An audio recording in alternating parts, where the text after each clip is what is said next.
আসসালামু আলাইকুম প্রিয় ভিউয়ার্স, কে ফর নলেজে আপনাদেরকে স্বাগতম। আজকের আলোচনার বিষয় বিভিন্ন খাবারে বিদ্যমান জৈব অ্যাসিডের নাম। চলুন দেখা যাক কোন কোন খাবারে কোন কোন অ্যাসিড বিদ্যমান। আমলকিতে কোন অ্যাসিড থাকে? উত্তর অক্সালিক অ্যাসিড, অ্যাসকর্বিক অ্যাসিড, যা ভিটামিন সি এর খুব ভালো উৎস। কমলালেবুতে কোন অ্যাসিড থাকে? উত্তর সাইট্রিক অ্যাসিড, ম্যালিক অ্যাসিড ও অ্যাসকর্বিক অ্যাসিড, যা ভিটামিন সি এর খুব ভালো উৎস। লেবুতে কোন অ্যাসিড থাকে? উত্তর সাইট্রিক অ্যাসিড। আপেলে কোন অ্যাসিড থাকে? উত্তর ম্যালিক অ্যাসিড। তেঁতুলে কোন অ্যাসিড থাকে? উত্তর টার্টারিক অ্যাসিড। কলাতে কোন অ্যাসিড থাকে?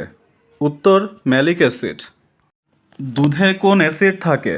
উত্তর ল্যাকটিক অ্যাসিড। আঙুরে কোন অ্যাসিড থাকে?